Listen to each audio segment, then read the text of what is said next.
What's good, everybody? Welcome to your daily sports betting show of record, brand of record. We are powered, as always, by the almighty SportsLine, the best value in all of sports betting, and it's not close, and it feels so good to be back in the friendly confines of the home studio. 2 weeks down in Florida. It was amazing. The Players' Championship, the Valspar, and March Madness. So many of you have come here for one reason and one reason only, the Sweet 16 mega preview as we get set for what's going to be, I think, a tremendous 2 weeks of college basketball. So what do I do when I have a big show? What do I do when we need to bring in the heavy hitters? You know exactly what I do. Let's bring in the stars of the show. Now, zip, zip, zip, zip. Come on, Chip_Patterson on the Twitter.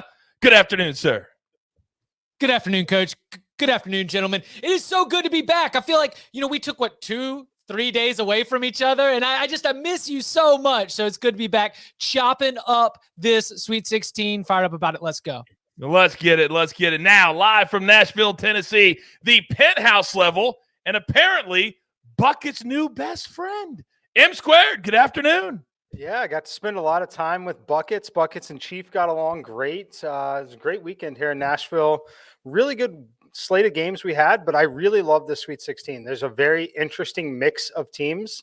A few we obviously thought were going to be here. A few we definitely didn't even think were going to be in the tournament potentially are here in the Sweet 16. I love this mix of games we got.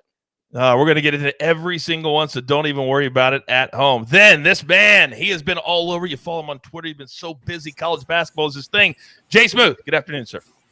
Good afternoon, Coach. Good afternoon, everybody. Really excited to be here. I also love these Sweet 16 matchups. Looks like we have some good value. I'm just a little disappointed in Notre Dame. I had them beating Texas Tech in my bracket. I think that was a really good leverage spot. Almost got it, but you know what? Jay Smooth.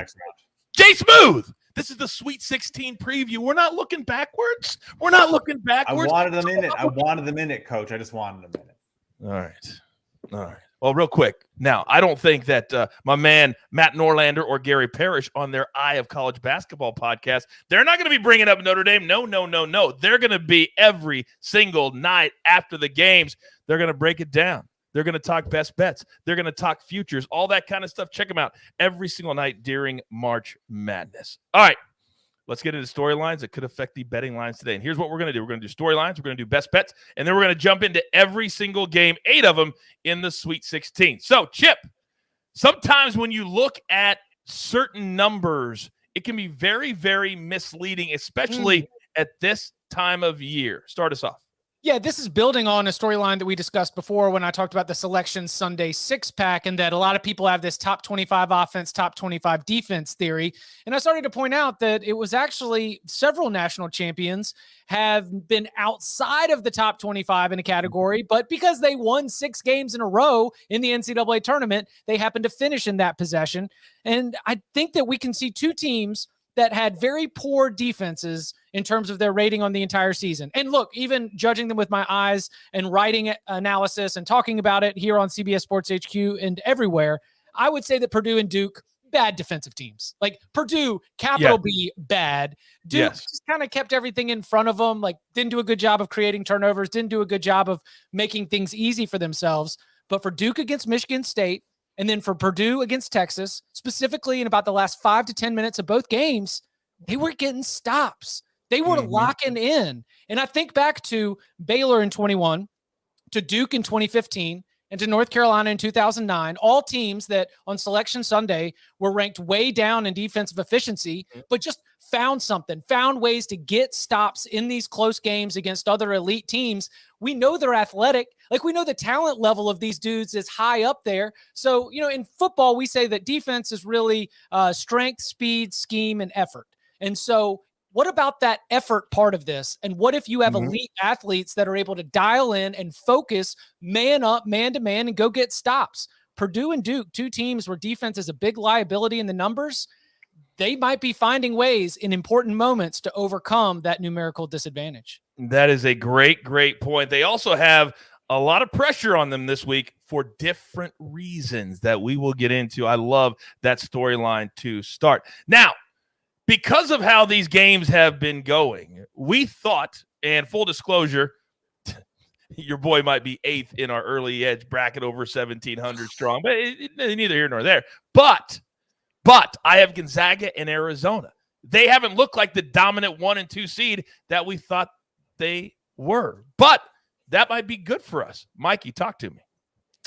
Yeah, I was just basically want to hit on Gonzaga mostly out of the two teams here. I think Gonzaga is being undervalued, and let's not pretend that they have the equal matchup that Arizona does. Arizona versus Houston is a lot more competitive on paper than Arkansas and Gonzaga.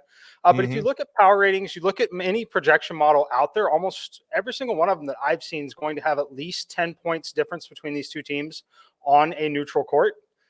Now, I don't want to pretend that this is truly a neutral court situation for them either. Gonzaga definitely will have the support of the home crowd. They get to play in San Francisco, nowhere near Arkansas. Arkansas, they've traveled well at times, but I don't expect them to travel well to San Francisco when they're playing Gonzaga, the number 1 seed in this spot.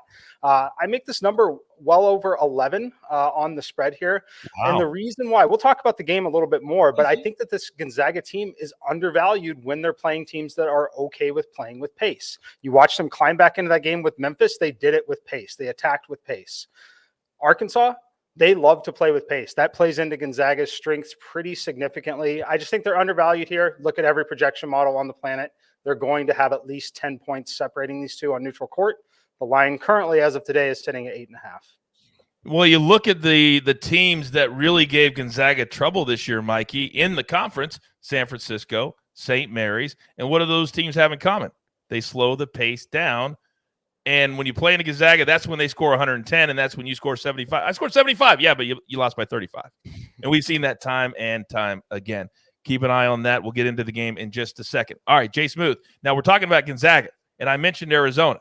They are top seeds. So far, only one top seed, and we talked about it on the Mega Preview. We said Baylor has the weakest division or the strongest region, but they're the weakest number 1 seed. And who's the only number 1 seed that's gone? Well, you come to the early edge, it's Baylor. That's what we're talking about. So I know you're focused on your storyline on top seeds. What is that?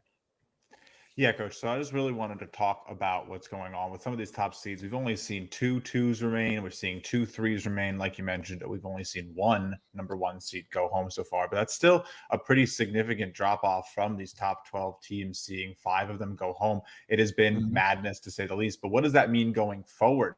Well, what I think we're going to see now is maybe a little bit, like Mike's alluding to, a little bit of value on these top teams because they haven't performed well.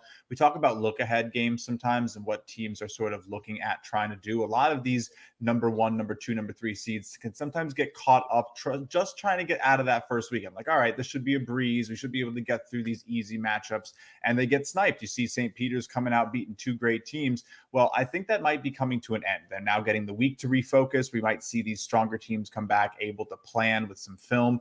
I like the favorites to have an edge coming in on this first couple days in the second weekend. You know, we've seen it time and time again, year after year after year. When that Cinderella puts the slipper on the second week, it's not always as nice of a fit as it is on surprising somebody on Thursday and then back on Saturday and Sunday. Great points by you. Now, we're just about set for our best bets, and we're going to dive into every single game. But you've been able to see everything. And I'm telling you, there's only one place, one stop. And I'm not talking about SportsLine. I'm talking about Paramount Plus. The covenant will not stop. There is something within us. Something sacred. Something worth protecting. Silver Team, on me.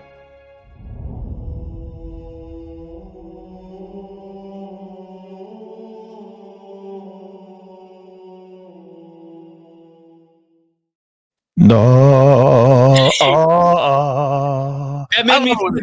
That made me think about falling asleep with the menu running.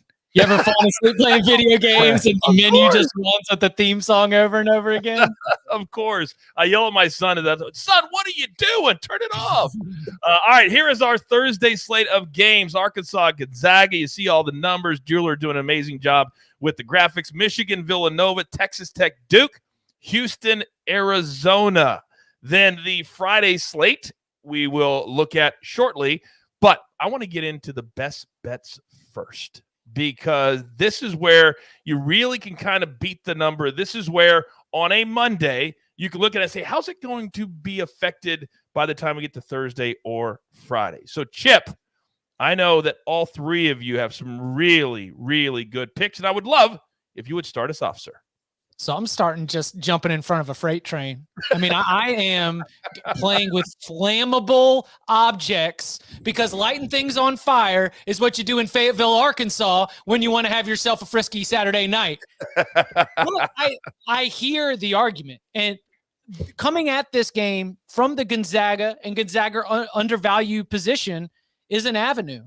But when I looked at this matchup, I was first thinking about Arkansas, because Arkansas does love to run, and they have just been put through torture in their first two games. Vermont, slow. New Mexico State, slow. Arkansas has had to play out of its comfort zone. I think that Arkansas is going to be excited to get out there and run a little bit, to try and get in some rhythm. The offense has been totally stagnant. JD Note has been bad. Jalen Williams, thankfully, has been able to keep the Razorbacks going. And I think that the defensive intensity that Arkansas is going to bring and the level of competitiveness is a close relative of what we saw from Memphis.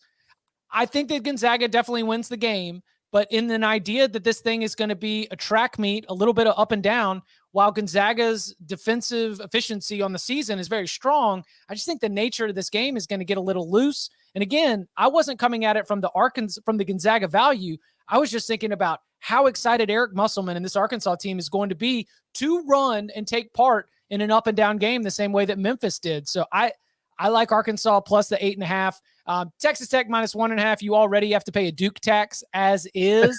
And I go back to the ACC championship game and the way that Virginia Tech was able to cause some problems. Texas Tech's got better athleticism, but it's still a great swarming defensive team. The guards for Duke stepped up. Jeremy Roach stepped up. Wendell Moore stepped up. Trevor Keel's got a couple big buckets. But in general, the guard play is not where Duke's strength is. And I think that Texas Tech's swarming defense is really going to make it difficult for them to get the ball down low to Paolo Banchero and Mark Williams. And then finally, UCLA -2. I mean, woo, what an experience for North Carolina fans everywhere to try and just ride that game for everything that it was. But UCLA put on, after playing bad against Akron, put on a little bit of an offensive efficiency clinic against St. Mary's, a very good defensive team. I think the Bruins take care of business. And North Carolina, it's not that I'm happy to be here performance, but if it goes sideways, you might be able to tell that even they know that they're lucky to be here. I apologize, Chip, that I wasn't completely paying attention to the last thing you said there, because I'm reading the chat, and the chat is all over. You know what the chat wants? The chat wants right away. They want a little music. They want a little showdown. Chip, that freight train that you talked about, Jay Smooth is on that freight train. So, I mean, me and Mike can just stay out of the way and just see what you guys want to do here. Jay Smooth? You know it's on. Oh, Chip. Are you going to let him talk to you like that? Are you going to let him use that disrespectful tone on the great Chip Patterson and not take the showdown? No disrespect. No disrespect. Woo! Jay Smooth, let me handle this. That was complete. Suey, hit the music. Let's go! Gonna be a showdown. Oh, it's so good to be back home, and we got a showdown. Oh, he said pig suey. Pig suey. All right, first showdown of the show. And Jay Smooth said, quote, "Oh, it's on like Donkey Kong." So here we go. All right, so clearly the flow would have to feed into Jay Smooth picks, because we already know you're all over the Zags at 8.5. What else you got for us there, Mr. Smooth? Yeah, well, I'll really quickly say that I do think that I agree with Mike on the Zags being a little bit undervalued right here, having some trouble covering either of their numbers just gives us some nice, a little bit of a cushion that I don't think we have. I do think this one has a good chance to come into double digits. But on to some of the next picks we're going to take. I have Nova -5 against Michigan, and Nova's my champion. I think they maybe looked like one of the most sound teams in the last round here. They just were efficient and able to lock down Ohio State when it mattered. That Ohio State made a good run. I'm not going to lie. Shout out to Buckets. They actually outperformed what I thought they would. We went double or nothing, coach. So I got my money back from that last one. Okay. Buckets tried to give me +5 on Villanova on Twitter, but I had to let him know that he got the +5 with Ohio State. But I love the guy. What is that? He didn't even know who was favored. He was just trying to give me an extra 10 points. I had to tell him. I know. That's but yeah, I think Villanova. Sorry, go ahead. Yeah, this is a professional effort here from Villanova. It always is. This is one of my preseason picks to take the ring home. I'm going to keep putting my money on them because they just do keep delivering. I do like this Villanova team a lot. You're probably going to see me chasing them a good bit. But yeah, they have what it takes to get it done. A lot of efficient shot makers. Then Houston +2. I think that it's just time to say Houston's legit. I think they can win this game over the number 1 seed. This is going to be a tough battle. We just saw how Arizona looked last night. They had a scare. They really did. So, I mean, yeah, Ben Mathurin looks amazing. Not going to lie. Super fun player to watch. We were all sitting there screaming at the TV last night. But I just do think that Houston does have what it takes on the defensive side to get it done, and they have the offensive shot makers. They take the ball away. They get points in transition. Offensive rebounds, you name it, they're going to do it. I really like this Houston team. And then Miami -2.5. Iowa State, I think, got a little bit of a gift with a Wisconsin team that maybe just had run out of its legs a little bit. They've been playing a lot, maybe a little too one-dimensional there to give too much credit to Iowa State. So I really like how Miami looked against Auburn. That was a great performance. I like them -2.5 here. I just want to be very, very clear that I heard you correctly. With Gonzaga, Arizona, Kansas, UCLA, all still left in the tournament, you're riding with Nova as your national champion. Yeah. All right. I have a creative showdown request or challenge, I should say. I don't think Villanova gets out of their region. So I will have a showdown, and obviously I would get 2 shots at this. But I want a showdown that tells you Villanova goes home before they even see the following weekend. Are you in? I got to check the odds, but of course I'm in. I mean, this is the team I've backed since November. Check the odds. Mikey, he just said this is his national champion, and he wants to check the odds. He's going to, coach, you play me +600 to get out of the – No, this is straight up. If they make it, you win. If they lose this game or the next, I win. Okay. All right. You're on. Let's do it. Boom! Jeweler, if you don't mind. One more time. It's gonna be a showdown. Oh! Jay Smooth already down 2 bets before we even get to his mentor, M Squared. Oh, just sucking you in. All right. So we got Chip's best bets. We've got Jay Smooth's best bets and his national champion, Mikey. Talk to me. I love that Jay Smooth just got sucked into a showdown where he should be getting paid +230, and he's got it now at even money. So that's pretty funny to me. As far as plays that I like, I do like this Villanova team a lot. Brutal region. I actually think that region was still the toughest region, not the region with UCLA. Very confident in that, actually. This is my favorite argument. The region with Houston and Villanova, easily the toughest region by a significant margin. Anyway, Kansas, Villanova, like them both on the money line, just like Gonzaga. Kansas is massively undervalued against the spread. I will have plays on both of those, just waiting for the right time on both of them. But I do love Gonzaga against the spread. I love Kansas against the spread. Love this line here at even money on Villanova. I think this Cinderella, you don't want to call Michigan a Cinderella, but I'm calling them a Cinderella story at this point. There was legitimate talk that they could have missed the tournament and probably would have had their name not been Michigan if you just remove the name on the jersey. So I like Villanova to get the job done here at -105 in this parlay. Other games that I'm leaning on, though, we'll get to them in a second in real depth, but I'm on Gonzaga, love Kansas. The Houston game, I want Houston to win. I have Houston winning outright in the simulations. I'm not taking it pregame because I'm very confident that they will be down by 2 scores at one point in the game, and you'll be able to play it at +5, +6, get to that 2 possessions. So I'm not playing it pregame, but I do like Houston. I'm on the Houston side, but I'm going to have to wait until the game is live to get that number. For those of you fans who are tuning in for the very first time, first of all, welcome to our Early Edge live show. We also have a morning show, but if you watched any of our live shows last week, then you got educated like never before from M Squared about how you live bet, when you live bet, and who you live bet. We're going to do a lot more of that this week. Follow my man on the Twitter. Steven in the chat says you guys may get it later, but any over-unders that you like. Thanks, fellas. Well, we're going to get into every single game, and I'm going to give out the totals, and my guys in their analysis will tell you whether or not they like the totals. But thank you for the question, and we will get into that right here and right now. All right, boys. We have our best bets out there, but I want to dive into every single game a little bit more in depth if you guys don't mind. And Chip, I'm going to start with you. So, Western Region. Arkansas, the 4 seed, Gonzaga, the 1 seed, 8.5 is the number. The total 154.5 for two teams that we just agree will both like to get it up and down. Start the conversation, Chip.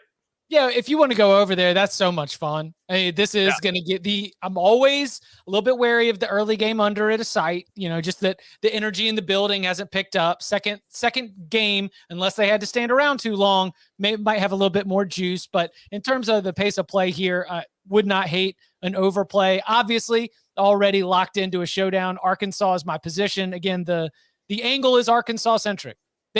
Their offense was horrible and stagnant and out of sync and out of rhythm, but it was two bad matchups. They found ways to win after a deep run last year. I'm just here to think that, Eric Musselman and especially the veterans on this team, they got what it takes to make this interesting, and 8.5 is too many daggum points.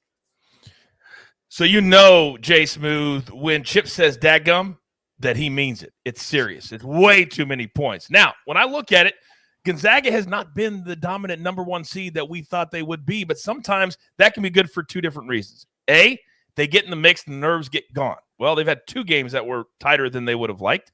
And then you've got the fact that it brings the number down because books always respond to what just happened. Is that what is happening here? That because of, and they won by 19, but they're supposed to win by 30 in their opening game, and then, of course, only 4 over Memphis. How much do you think that number was brought down? I think there was a decent reaction there, probably a point at most. But I think what we're really seeing with this matchup is a little too much respect for Arkansas. I did not really like the way they looked against that Vermont team in that first round. I actually had them as an upset. I was a little disappointed. But nonetheless, I do think that this Arkansas team is a little more susceptible than maybe made out to be. There's a lot of hype surrounding people like JD Note and some of the other names on that team that can miss buckets when they're really needed. And I just think that Gonzaga is going to have a consistent game. They're sort of due, right? We see this a lot. They're going to progress to their mean. They're going to come out and have a game where they don't start slow against the Georgia State and need a 20-something plus run in order to get even close to a cover. And then again, in the other game, it was pretty close. We saw that they almost covered. So it's about that time where they get this one done. I think they're going to maybe get this one to 12, 13 points if everything goes as planned. Do you think M Squared that because I believe it's 7 straight trips to the Sweet 16 for Gonzaga, do you think sometimes they get bored because they play in the WCC, because they have a good schedule, but they don't get a ton of attention until tournament time? I feel like it takes them a little bit to even get into the tournament. Yeah, no, it definitely can, especially in the first round matchup. Look, I think that they're on cruise control, at least in the first round. And we talk about it quite often. In the first round of the tournament like that, there's not a ton of incentive to go put teams away necessarily because there's no reason to run up the score. There's no concern with covering a spread. Get in, get out, stay healthy, get to the next round. But this matchup with Arkansas, I'll tell you what it's all about for me. One thing Arkansas does really well, and what's absolutely critical for them to win basketball games, they shoot a ton of free throws. They are really good at getting to the free throw line. In their last game, 22 of their 53 points came at the free throw line. They've attempted 50 free throws in the first 2 games of the tournament. Really, really, really strong getting to the free throw line. The problem with that for me, Gonzaga is one of the best teams in the country at not allowing teams to get to the free throw line. They do not foul. Some of that has to do with their size, but also they're just a really smart team, the way that they play the game of basketball. I think it's absolutely critical for Arkansas to get to the free throw line. I'm very encouraged, very interested to see how they manage to do that, because if they're not 20 points a game on the free throw line, I don't think they can keep up with Gonzaga offensively in this game. So they're going to have to get to the free throw line. They're going to have to continue to shoot them well. They shot 22 out of 25 in that game that they just won, which is obviously incredible shooting performance at the line. Just something that if that's what you're relying on every single game in a tournament format, there's definitely going to be a game where you're not going to have some of the fortune on your side in terms of getting to the free throw line. I love this. No one believes in us. The computers don't believe in us. The experts don't believe in us. No one is with us. And Sharp's wrong 40% of the time. Let's go. I paused there for a second because, Jeweler, can you earmark that last 15 seconds of the show? Because I think we're either going to need it or Chip's going to need it later on this week. By the way, in the chat, my man Jordan says I'm a bit behind. But, man, can you all imagine if Chip and Coach teamed up for a morning show? It's like chasing Red Bull with espresso. Have you been not recommended by the American Heart Association? However, the morning show idea. Hey, it's a good one. Mm-hmm. If there was any network that was, if there were any network was looking to fill out a schedule, or if they were looking to kick somebody off their schedule and put somebody else on your schedule. Chip said it. I'll just say, I just think we're better than most people. All of us, not just me and Chip, all of us. But we're going to get there. By the way, Rebecca, I see your question. We'll get to that when we get to the Nova and Kansas games. But I see your question, and we will get to that in a second. Now, next game, speaking of Villanova, Michigan. They're the 11 seed. And I said on our preview that Michigan as an 11 seed, be very, very careful because they've made it a habit of going to the Sweet 16. They've made it a habit of making it this far. This is not a surprise. These two teams, guys, made it or played against each other 2018 for the national championship. Of course, Villanova winning that game.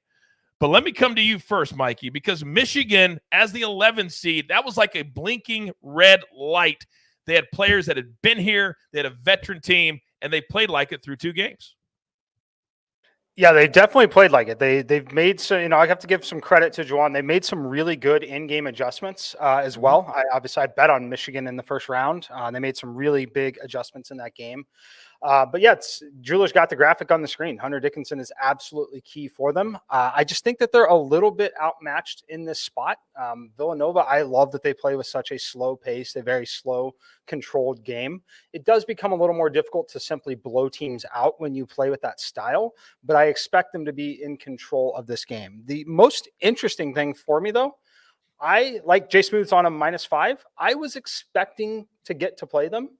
But that's exactly where my simulation number is on this. It comes in right at 5, which a lot of it, I think, is a product of the pace. And Julier's got my numbers up here, so anyone who wants to see them.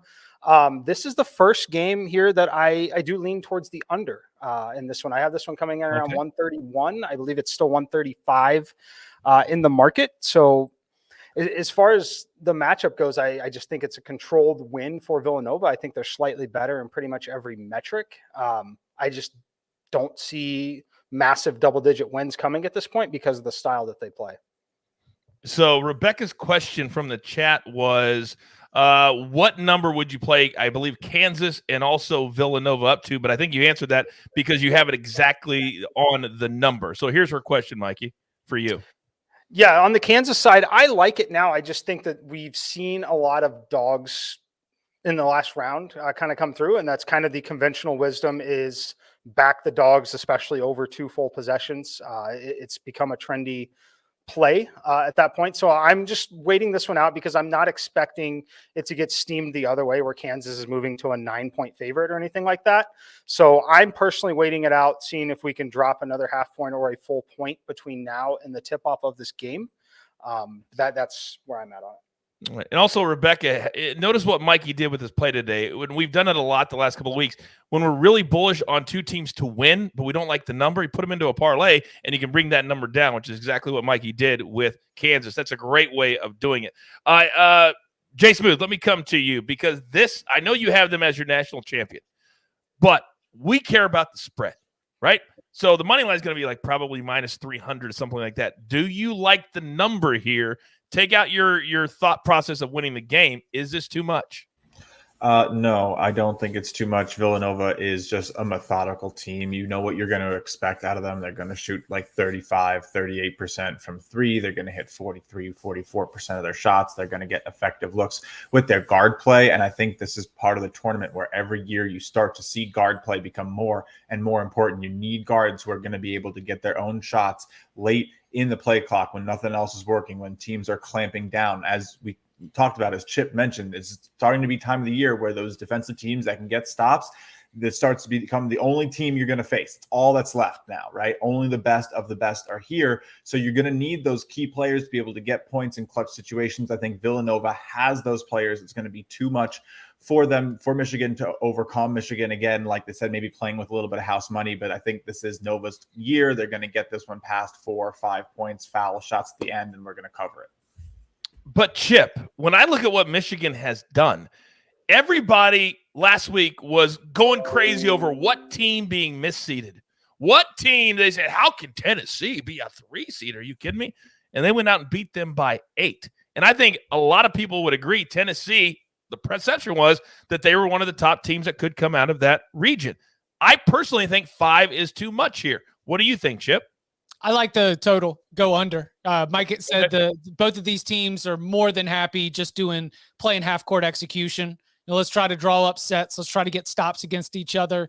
Michigan thinks that Villanova is not going to be able to get to the rim with Hunter Dickinson being there, and Villanova plays slow just sort of on the season. For the Michigan analysis, especially after the Tennessee game, Tennessee all season has had these stretches where the offense just goes away, just disappears, poof, up and gone. And against a lot of SEC teams, because the defense was so good, it didn't matter, or they were able to recover, and it didn't end up costing them in a way where they ended up losing the game. And so I think that the way that Michigan's win against Tennessee had Tennessee having its worst character traits show up at the worst moment, right? You're having your worst day ever, and now you're going to go and hang out with the in-laws, right? You're going to say something wrong. Like, mama's going to be mad at you for something you do or say. And Tennessee all season, they would get really streaky, especially shooting the 3. And so, because they're with Rick Barnes's NCAA tournament, I have been knee deep in talking Tennessee, and then just sort of digging in on the whole history of the season. This wasn't a Rick Barnes thing. This was an issue that Tennessee's always had, but the defense was so good and the bottom of the SEC was so bad that it didn't end up costing them in the standings as often. So Michigan might be overvalued, but I generally think the number seems pretty good. And Villanova, by the way, I know we're supposed to be quick on this. I'm so sorry. But Villanova, it's okay. For the last 5 minutes of the game, there's no one else that I want drawing up like those half-court sets. Like Jay Wright and his Villanova offense, they all have roles. They understand their roles, and they execute everything flawlessly. I mean, so many college basketball teams in the last 2 weeks have buckled or had turnovers and just gotten bad shots or had to settle for bad shots. You don't see that with Jay Wright's Villanova Wildcats, and that is always something that's dangerous. You know, whether you're talking about how he took that tied Ohio State game and rolled it to a cover, or you could be sitting on a Michigan ticket and it's tied again. And guess what? Michigan gets bubble guts on offense, and Villanova just slowly gets it done. So I would not want to be on the other side of Villanova at 5.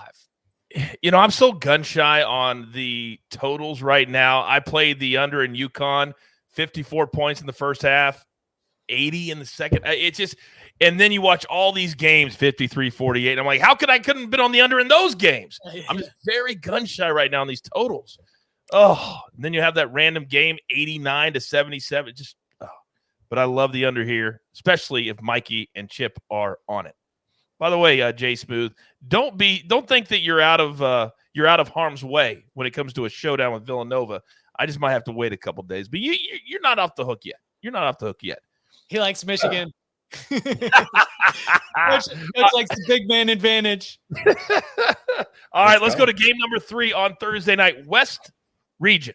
And of course, this tournament it's been about Duke and everybody else. Did we all really think that the basketball gods were going to let Michigan State and Tom Izzo end Coach K's career? Do we really believe that was going to happen?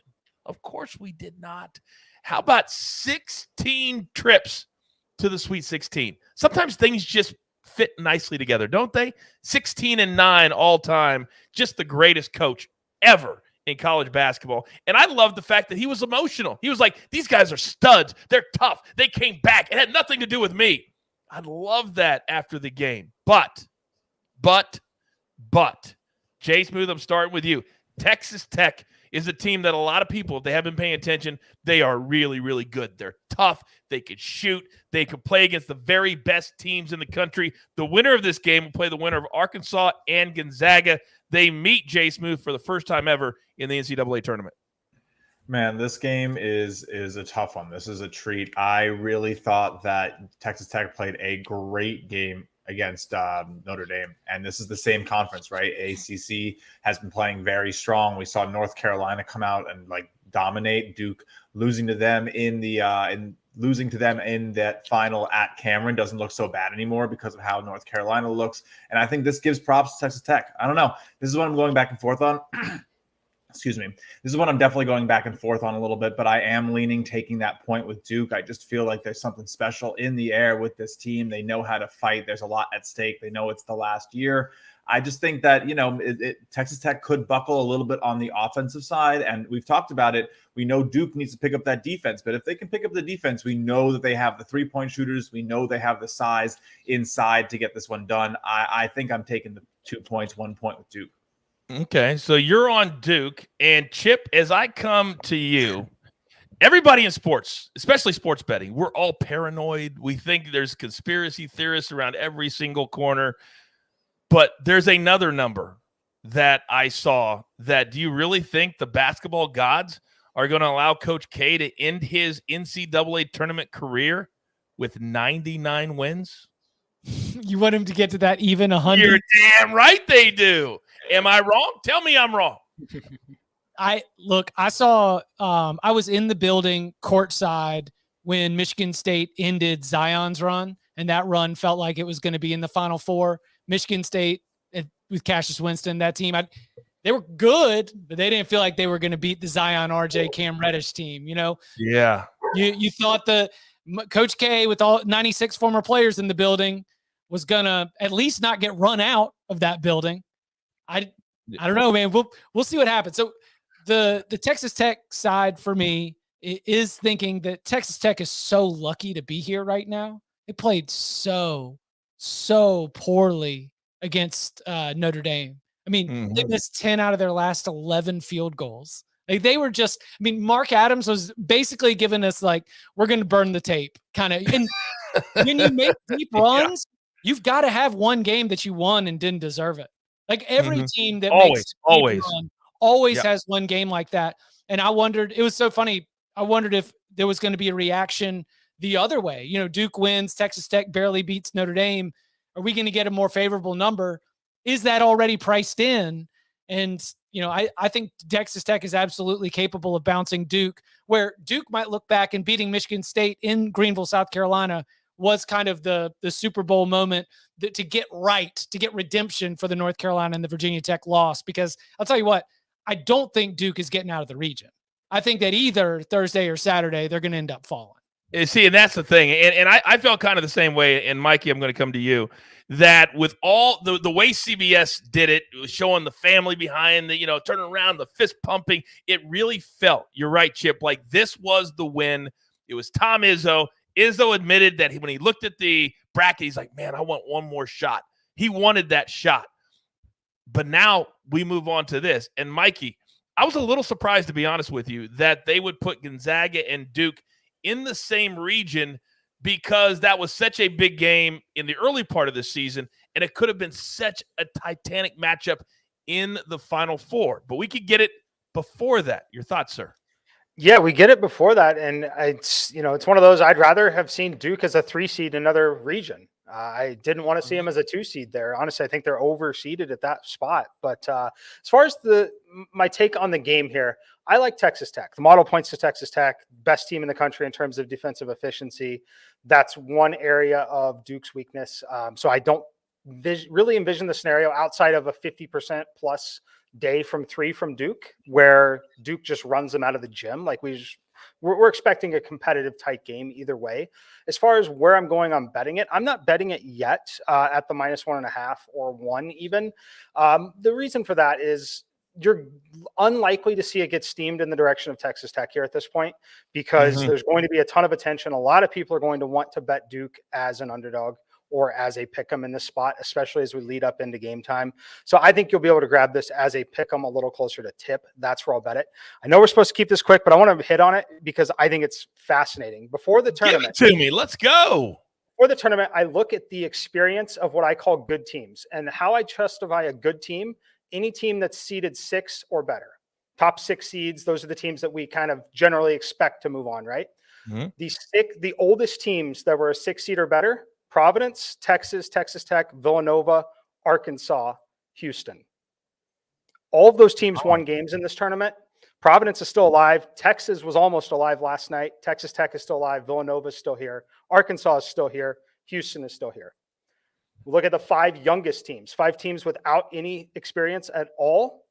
Number 1, Arizona. Number 2, Duke, both still here. Number 3, LSU, gone. Number 4, Auburn, gone. Number 5, Tennessee, gone. All 5 of these teams, though, Arizona, Duke, LSU, Auburn, Tennessee, they have one thing in common other than their age. They've been highly volatile all season at times. They've had times where they look like the best teams in the country. They've had times where they get absolute gifts. It's going to be very interesting to see if Arizona or Duke can continue to push on here, as the experience in some of those top teams has really, really been beneficial. And that's what I'm looking at with Texas Tech. Let me just say this, by the way. The fact that you and Chip think that you need to speed it up, every time you guys say something, it's fascinating, it's interesting, and it helps the people at home. And that's what the show is all about. So you don't even need to say that, because I don't think I've ever thought that a day in my life working with you, Mikey. I've never thought, can he please speed it up? No. But I appreciate you saying it. We also know that we're on game 3 of Thursday. That's There's true. also a pacing knowledge. I'm trying to be polite. Right? Yeah. But this is great. All right, so let's move on to game number 4 on Thursday. Houston's a 5 seed. Arizona's a 1 seed in the South, 9:59 Eastern, WTBS. First ever meeting in the tournament. Now, Houston, Chip, Houston. I know they're not in a Power 5. I know they're not in the ACC, but this is a team that under Kelvin Sampson every single year is making it to the Sweet 16. They are now a top 20 program in the country every single year. But Arizona has been dominant this year, but not necessarily in the tournament. Second round game going to overtime. How much does that scare you if you're a backer of the Wildcats? I don't think, obviously, with the 2-point spread, there's not one side that I'm looking at this and feeling overly confident in. But I think that what's important to note is that, number one, to all of the Houston fans who followed the early edge and experienced this great brand, I need to apologize. You're not the computer tricking Cougars. You have all the computer's relatives tied up, and it's a hostage situation, and you, at the threat of violence, are bending to their will. The same way that Illinois, at the threat of violence, bent to Houston's will. The same way that UAB, at the threat of violence, bent to Houston's will. They just have killers out there. And I think that the way that Arizona got checked just a little bit by TCU is scary for Arizona, because Houston has better players and the same level of defensive physicality and intensity. 35 turnovers for Arizona in its first 2 NCAA tournament games. No. If you are loose with the ball like that around Houston, we saw Tajay Moore getting up and down the floor.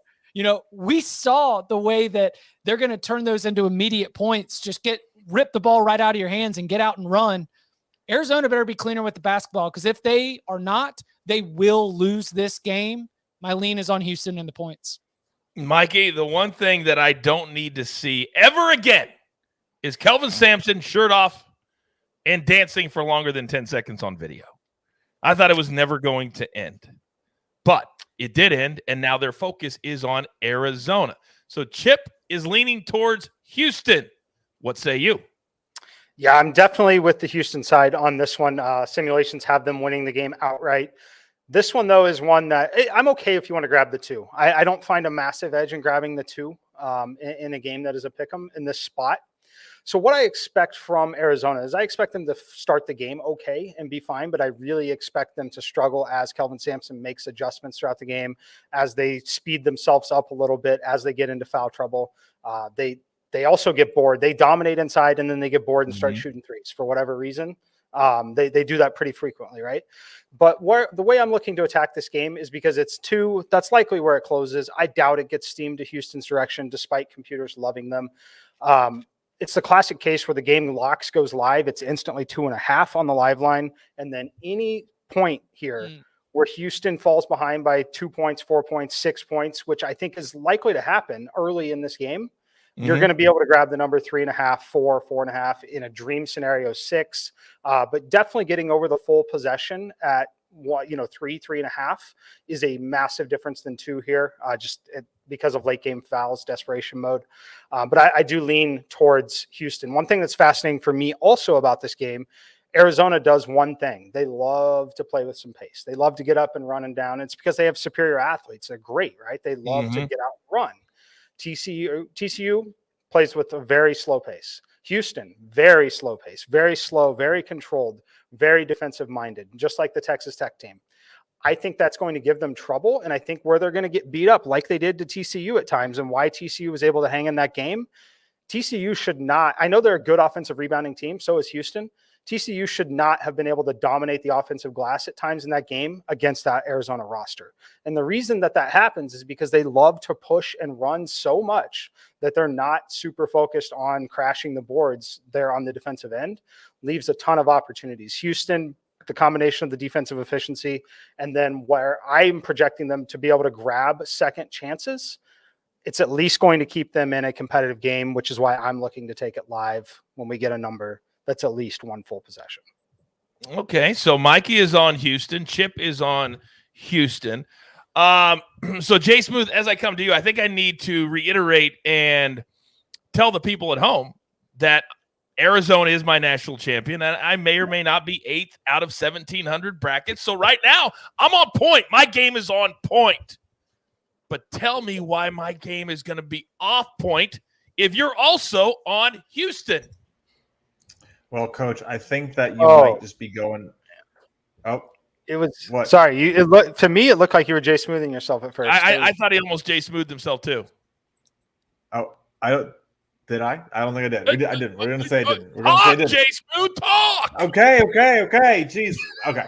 All right. So no, I think you're gonna have some trouble when it comes to this weekend, Coach, because Houston just is the exact type of problem that TCU posed with those big, mean rebounders, those athletes that can sort of get out and make you pay for those types of transgressions against against an Arizona team that is just a little bit banged up. I just don't think they're at their full strength. I think they're looking to maybe try to just squeeze this one out. I don't know if they're going to be able to do it. They looked shaky in both their games. They haven't covered yet. I think a loss here is more likely than just blowing out this Houston team who has been consistently ranked as a top 5 team. So I like the points. I think getting the +2 in a game that could very easily go to overtime too is going to be a nice little bolster. I would not be shocked to see this one come down to 1 possession. I also really like Mike's strategy, and if I can get a better number live, I will probably also put a little sprinkle on that. Yeah, if you're going to bet live, make sure you're watching the game, or do what Mikey told you the other day was a kind of a next level way. So we're going to stay clear of that. Just make sure. And at timeouts, basketball is a great sport to bet live because you have those 4-minute timeouts that you can get them in, unlike football, which is a little bit more difficult. All right, so those are the 4 games on Thursday. Let's move to the 4 games on Friday. And I think, guys, that we are setting up what I think is going to be a terrific Sweet 16. And the first game of the night, as we look at the schedule, thank you, Jeweler. St. Peter's, Purdue, Providence, Kansas, North Carolina, UCLA, and Iowa State and Miami. There's always, Mikey, a darling. There's always a team that you get behind. You say, that's my squad this year. There's only one right now. It is St. Peter's. And this team knocks off Kentucky. Then they look like the better team against Murray State, winning by 10. So they've knocked off the 2 seed, the 7 seed, and now, Mikey, they have a chance at the 3 seed. But how are they going to guard this really big Purdue team? I honestly have no idea.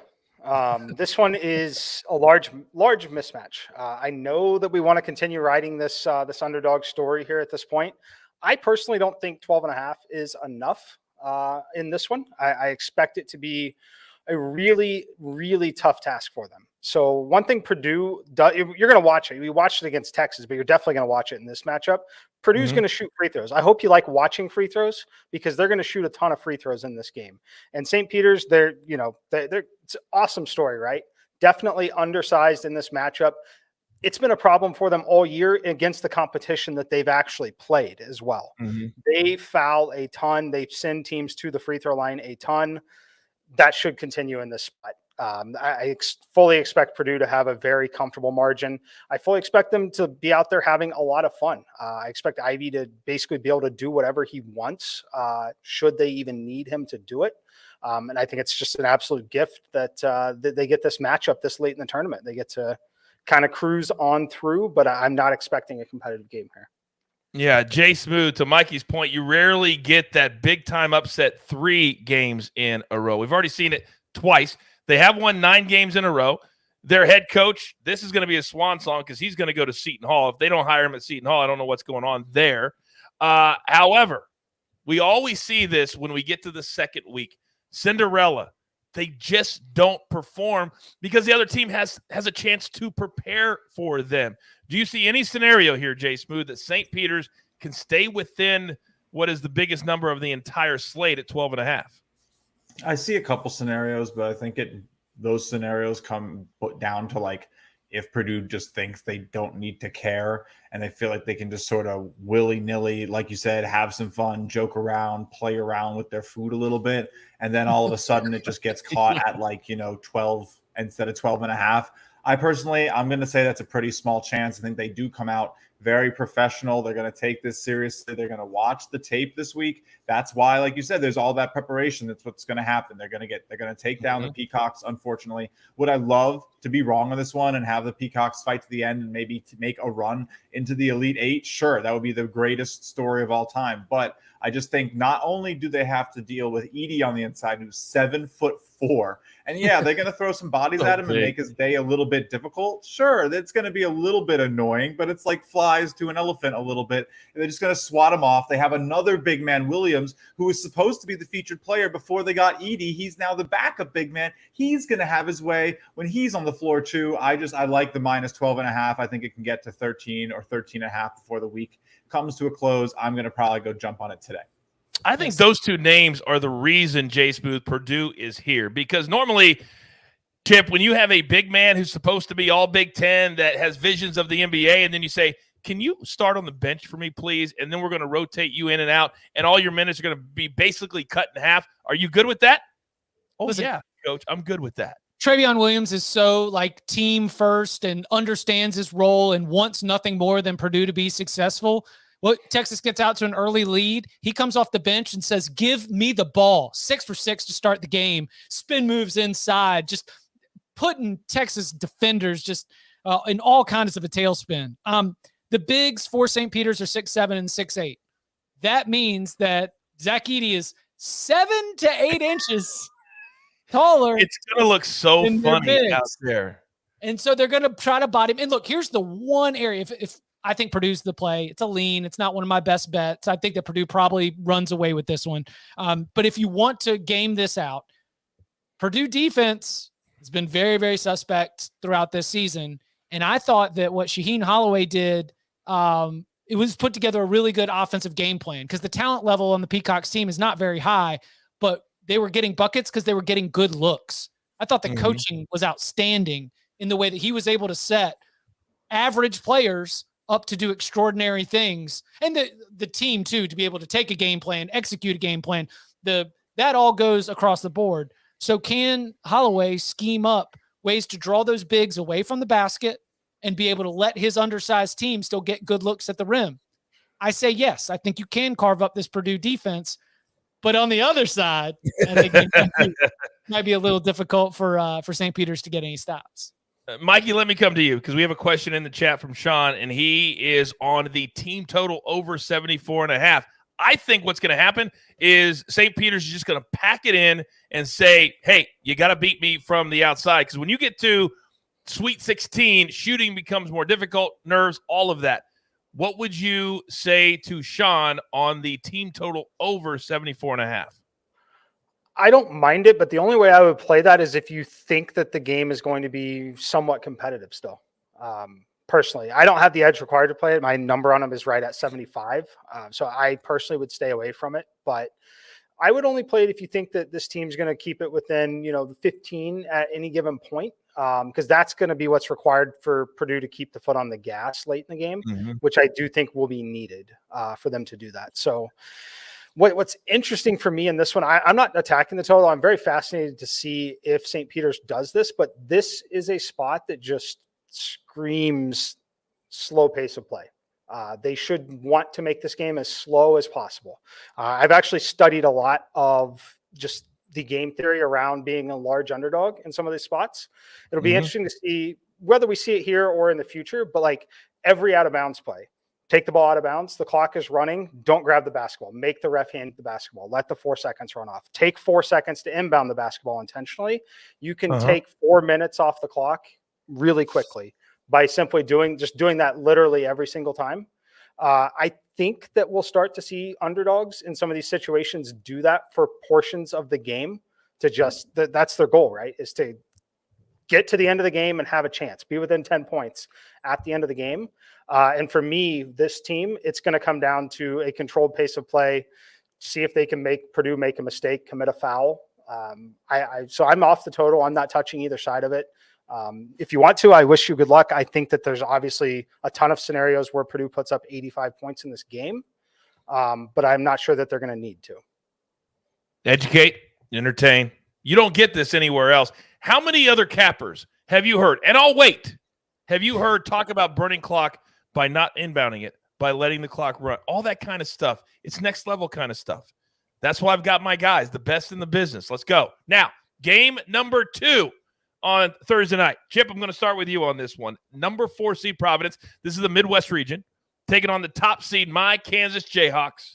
7.5 is the spread. The total 141.5. This game tips at 7:29 Eastern time on on TBS. The winner plays either Iowa State or Miami. And I thought when I was like, is this the NIT? No. This is the NCAA tournament. Yes, it's Iowa State or Miami. Chip, Kansas has been, and I know Mikey was bullish on them before the tournament. They've kind of been the one number 1 seed that nobody is giving any love to. Baylor said bad. Gonzaga, Arizona, they can win. But Kansas, nobody's really talking about them. Why? Because Kansas's fans don't like this team. It's preposterous. This team might win a national championship. I love them. Yeah, it's my pick to win. Like in my number 807 ranked bracket in our pool, I have Kansas as my national champion. I love their experience. I love their versatility. I love that Remy Martin is finally healthy and can be an X factor, like how he got a 20-piece coming off the bench in the win against Creighton. Creighton was shooting the lights out from 3, 11% three-point shooting in their previous 2 games, first round and in the championship game against Villanova. They come out and they go like 12 for 26 or something bananas. And Bill Self is looking like, man, we might be in trouble. All season, there has been judgment on this Kansas team comparing them to other Kansas teams instead of to the competition. And because they don't have that NBA talent, everyone's all frustrated. They think they're not any good. I think they're just a really, really good college basketball team. I don't have a heavy edge on the spread here because of one matchup that could present a lot of volatility, and that is Providence's Nate Watson against Kansas's David McCormick. Because David McCormick is classic Jekyll and Hyde. When he is on, when he is dialed in, he can be the reason why Kansas wins. He can also kind of disappear, or even worse, be a negative impact. And so that battle down low between 2 capital G, capital M grown men is a huge part of how this game goes. And I don't have a major lean on this, but I would almost take Providence in the points because the full sample size says that, if it ends up being a physical battle down low, then Watson's going to win some, McCormick's going to win some, and this game could end up being decided by closer to 5 or 6. All right. In the chat, great analysis by you, Chip. Jay Smooth, my man Gabe says, just a heads up, Providence coach is good friends with Craig McDermott, Creighton's head coach, so he'll definitely have his scouts ready for KU. Do you think they can take anything from that game to help them against the Kansas Jayhawks? Yeah, bottom line, yes, I do. I think that that Providence is going to be able to cover this number. I think Kansas maybe struggled a little bit to be as potent as people are expecting them to be with every trip. I mean, Remy Martin does look like he is the type of commander that could lead you to a national championship. He looks great. I mean, first year on the team and everything out of the portal, but he does miss some of those key shots. He is looking like he needs to step it up. And while I do think Kansas gets this game done, I think Providence has what it takes to stay within the number, 2 possessions plus, like Mike has said. And like I have said, like everyone always says in college basketball, getting that 6.5 or more is so key. I think Providence makes a late push. Kansas, if they maybe get this one, 2, 10, 15 points with, 10 minutes left, you could see this one come back down within the number. I like the back door to be open for a Kansas team that probably just wants to move on, that isn't really out here trying to blow anybody out, and a Providence team that can definitely get their own buckets. Yeah, Mikey, I think the guys bring up a good point that KU does not have any sexy. I mean, they have a really good player, Big 12 player of the year, but nobody that's sitting at home and going, man, I got to watch that dude play for Kansas. Where does Kansas have the edge the most in this game, in your mind? I would say it's just the fact that, we could talk about the strength of conferences, right? But I really think the Big 12 is incredibly strong. We saw TCU last night push Arizona. We've seen all these games. We saw Baylor. We talk about Baylor's loss, but what we're not talking about is they had a bad stretch of game, and they almost came back and erased that 25-point deficit, almost won that game, took it to overtime. We've talked about Texas Tech, how they don't die. Things like Iowa State is still here. I think Kansas, the tournament, the games that they play week in, week out in the Big 12 conference really push them and set them up nicely for this spot. As far as where I think they have the edge, though, I think they have the edge still in the guard play, which is so important at this point in the season. And I think they've got an edge in terms of the coaching staff. You watch one thing that's really great that Bill Self does and the Jayhawks do this season in particular. They score almost every single time out of a timeout. They are excellent in those situations. And in the tournament, we see timeouts, we see stoppages, we see these kind of half-court sets very frequently, and that's where I think that they're going to succeed. So my number on this game is actually up to 10.5. It's not – it really plays on the same thing. It's almost identical to the Arkansas and Gonzaga game. And what it is for me, Providence needs to get to the free throw line. That's how they stay in games. They need to get to the free throw line. They've been very good at it. But on the other side, Kansas does not foul. They don't put people on the free throw line as much. They rate 100th in the country in terms of putting people on the free throw line. That's going to be a problem, in my opinion, for Providence. They're going to have to figure out ways to get to the free throw line. Otherwise, I don't think the math adds up on the efficiency numbers on both sides.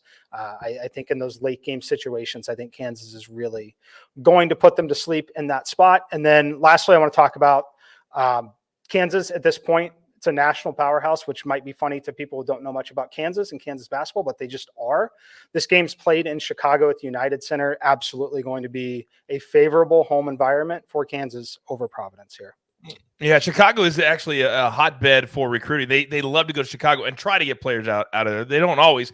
And I think the other good point that you made, Mikey, is the Big 12, unlike a lot of conferences, all the games are very far apart, meaning it's them against the world when they play on the road, which is exactly what the NCAA tournament is. You've got your one section of fans normally, and then you got everybody else who's kind of coming into play. So I think that's a great point. Great point by you. All right, got 2 games, and let's speed it up just a hair, boys. Just a hair. All right, just a hair. Now, this is a team that, if you're looking at it, has looked, take out the final 10 minutes of their second game, as good as anybody in the NCAA tournament. We're talking about North Carolina. They're the 8th seed in the Eastern Division. UCLA, I've got them going to the Final Four. They're the 4th seed. Baylor, the top seed in this region, already bounced. The winner of this game, Jay Smooth, will play the winner of St. Peter's and Purdue, 9:39 tip on CBS. Yeah, so the winner of this game is going to play Purdue. But yeah, I think North Carolina is a little bit Jekyll and Hyde for me, something you definitely want to watch for. We saw it a little bit. Now, I definitely want to preface in saying allowing Baylor to go on a run after one of your best players gets ejected for a flagrant 2 that maybe shouldn't have even been a flagrant 2. I think it's understandable, right? And Baycott can get in a little foul trouble, but if Manek is back on that floor and he's playing, I think they definitely have a chance to be that firecracker, gunpowder keg type of offense that just goes off. I think I'm looking to see for some of that news to come in here. UCLA also, we have Jaquez is going to have his ankle is going to be an issue. We need to see if he's going to be hurt, how he progresses through the week. He came back and played. I mean, if the guy can walk, he's going to play. But I don't know how that's going to affect them. I do lean the points here. I know that might be a little bit controversial, but I think that it's going to be a close game. Baycott inside is going to be a problem for anybody. I just wrote down. You said firecracker powder keg. Explosive, TNT, dynamite, okay. whatever you want to call it. Okay, I got it. I didn't know what you were saying there. By the way, in the chat, my man says, I'm from Chicago. I don't think that's going to be that much of an advantage. I don't see it. My man, it's only a 7-hour drive, straight up I-35, get over on I-80. It's an easy drive. It's a 42-minute flight from Kansas City. It's going to be an advantage. It just is. Plus, KU travels big time. They're my favorite team. It was my dream growing up. Nobody knows more about KU basketball than I do. They travel. Mikey's right. All right, Chip, let me come to you because I had UCLA coming out of this region. And other than Kentucky getting upset, this region has kind of played out how I thought that it would. I think UCLA wins this one. Your thoughts? I think it's a bad matchup for North Carolina. North Carolina wants to get up and down the floor, and UCLA is perfectly fine. In the St. Mary's win, 56 possessions. In the Akron win, 58 possessions. The USC game in the Pac-12 tournament, 61 possessions. We're getting down into postseason play, and UCLA, which really likes its top level, its execution, the multiple scoring options that you have. I know we got a Jaime Jaquez injury situation that we are definitely monitoring, but I mean, I just gave you a 61, a 58. North Carolina's average is about 70 possessions a game. They are going to be out of their comfort zone. Baylor likes to run. Marquette likes to run. 2 great performances in their opening pod against teams that play their kind of game. Duke likes to run. I just think that UCLA and its pace is going to make it difficult for North Carolina to get into the kind of rhythm that it had. And as we saw, like when we talk about the volatility, it's because North Carolina is, when the shots are hitting, everything is clicking and the ball has energy and, like all those things that all the modern basketball minds talk about. But when they start forcing shots and they start pressing and a couple don't drop, it gets a little bit difficult for the Tar Heels. So I like the Bruins to win this game by 3 to 4 points. See, that's the thing, Chip and Mikey, I'm going to come to you, is that when you have a team that is so good offensively through 2 games and they play teams that play like them or they can get to play like them. When you get thrown off, the hardest thing to do is to keep that offensive flow and score the basketball. The total here is 142. And I would lean the under if it's me, but I will come to you for your expertise. So I have a little bit of a lean on the over here. 146 is where my simulation number is on it. It's one of those spots where, yes, the big Chip's right. The big story in the game, though, is the contrasting styles in terms of the pace of play. UCLA, they want to be more like Villanova, right? They want to be more controlled. They want to be slow. They want to have that pace factor. UNC is going to run. They're going to try to run. And sometimes you don't really have much of a choice but to run with them in the way that they play. So I do expect it to still play like a more average pace of play game. The real story then the game, though, it's Baycott. He's got to stay out of foul trouble if North Carolina is going to win. And if not, he's going to have 12, 14 rebounds in this game, and he's going to keep possessions alive. That's just what he does. I'm expecting a very competitive game. I also think this one is one that's an overtime candidate in this spot. So I'm looking for stretches of the game where in the middle of the game, I think UCLA is going to run with them at some point. I think they're going to try. I don't expect them to just pack it in and play the slow control game throughout. I expect that in the final few minutes of the game from them for sure. I expect that maybe in the first few minutes of the second half. But during the game, I absolutely think we'll see stretches of game where they do try to run with North Carolina and kind of throw them off a little bit in that spot. So my number, I make them -4.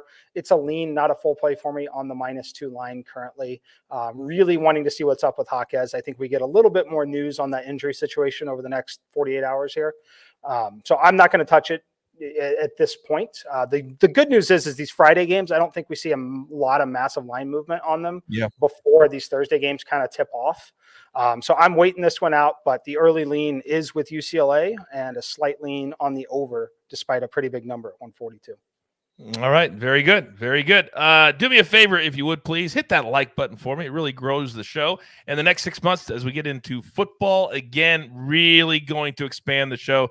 But I need your help at home, and every little bit counts. All right, boys, we're down to the final game, the 8th and final game in the Sweet 16.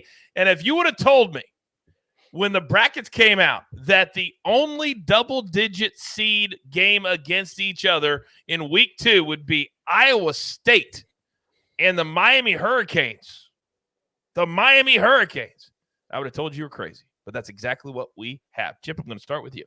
Miami's laying 2.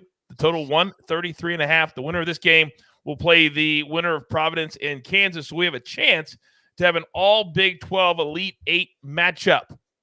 Does Iowa State move on? I'm spooked.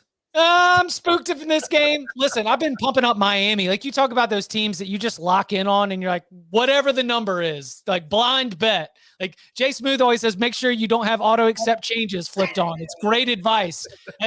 For Miami, I'm accepting all the changes. I'm just blindly in on the Hurricanes just because I love the trio of Wong, Moore, and McGusty, what they can do to create. They're so explosive, every one of them. They're fearless as a team.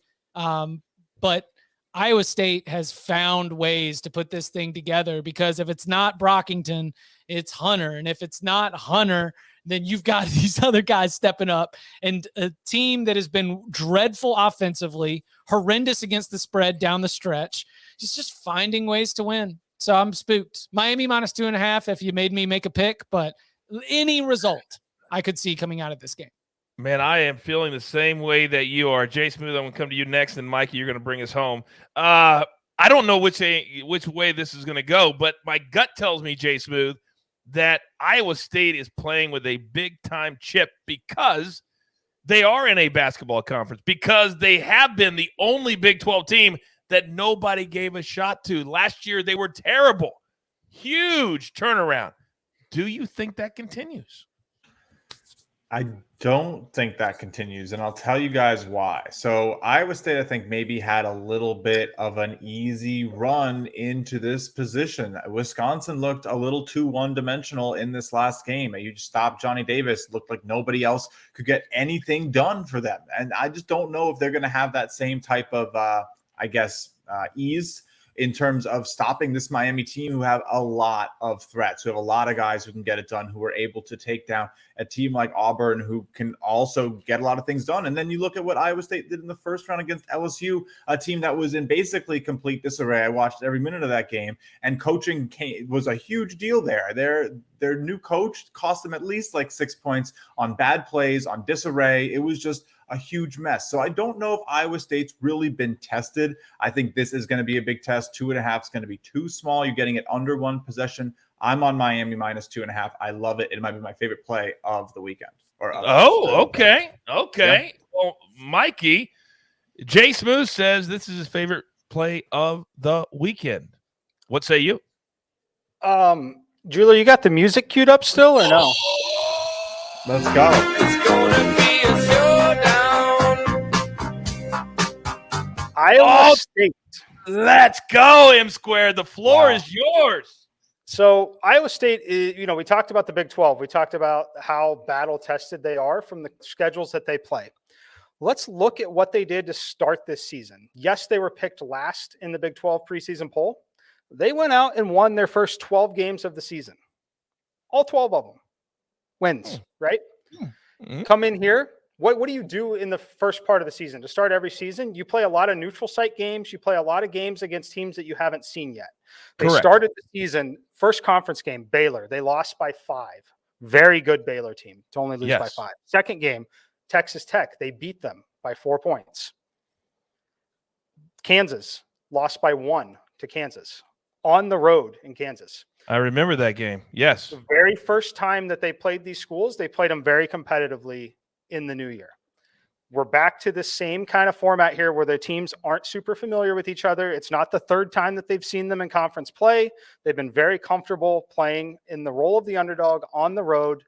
I don't give Miami a massive edge in the game. I make Miami minus 1 point favorite. It's not a huge betting edge, but when Jay Smooth says it's his favorite play and you're giving me plus points on this team that I know excels in this situation, I'm going to go ahead and take the fade there. So I like Iowa State. I do think that they end up getting it done. The way I would recommend betting it, though, frankly, is the same way that I'm recommending betting Houston. At 2.5 here, I think there's a good shot that they fall behind by 4 points, 6 points. You're getting 3.5, 4.5 on the live line. I think that that's very, very likely in this spot. And that's a way more comfortable number to finish and end the game. But I do like Iowa State here. I think that playing in the Big 12 has prepared them incredibly well for this situation. You are a savage, an absolute savage. Jay Smooth, any retort? I can't wait to have Mike's money in my pocket. Oh my God. Good luck with that. Here's what I think I'm going to have to do. I'm going to have to take you aside, and heel coach is going to have to come out, and I'm going to teach you how to talk trash on the level that we need you to be at on the early You want me end. to talk more trash? Get your trash talking. You want me to talk more trash? I thought No, you it's wanted less not about trash. talking more. It's about the effectiveness of the trash that you do talk. Okay. That's what I'm I'll work saying. on it. You I'll got to work get on a it. little bit more, he just takes your head off sometimes, and then you don't do anything. I'm not allowed to. He's like the guy he brought me here, man. What am I supposed to do? Whoa.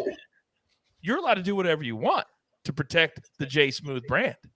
Okay. Because I damn sure know Mikey's not going to listen to me if I said, hey, Mikey, don't do that. He's going to say, Coach, this is my we're brand. We're going to protect the J Smooth brand at the pay window. That's where I'm at. Yeah, there we go. That's what we're talking about. All right. Very good. I Very got you. good. All I right. got Now it's my turn. It's my turn, J Smooth. It's my turn.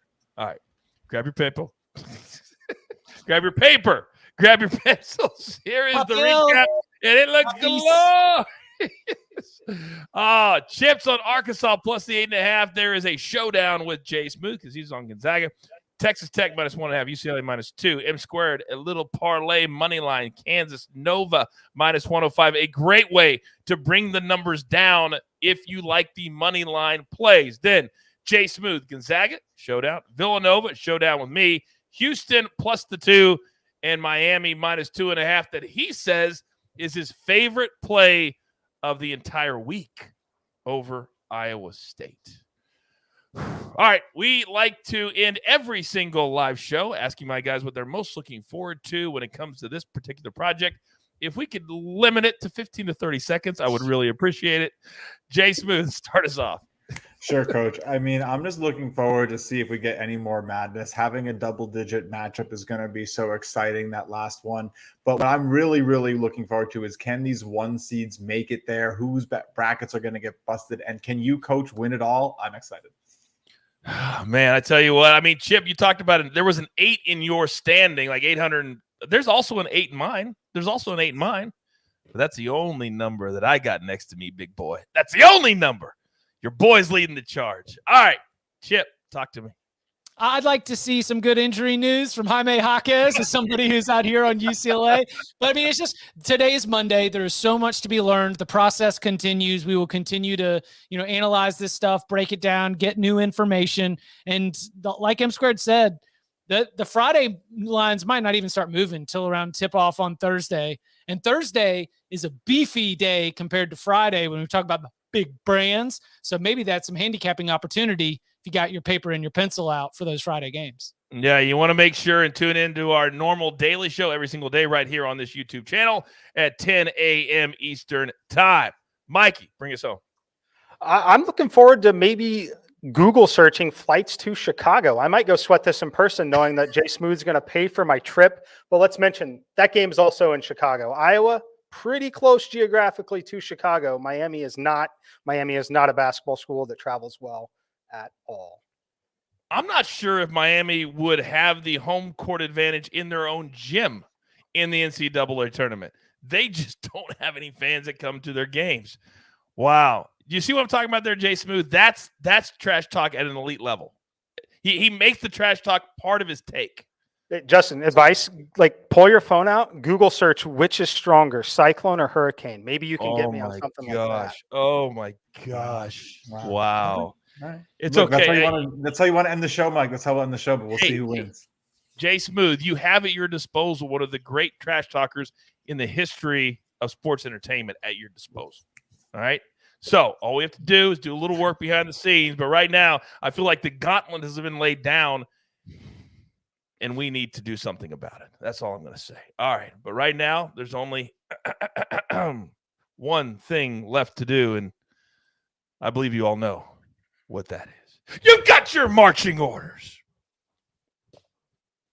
Let's take all of these tickets straight to the pay window. For my entire crew, love them all, except when we do a show that's an hour and 20 minutes. Chip, J Smooth, M Squared, and of course the jeweler put it all together, making the show look amazing at the brand.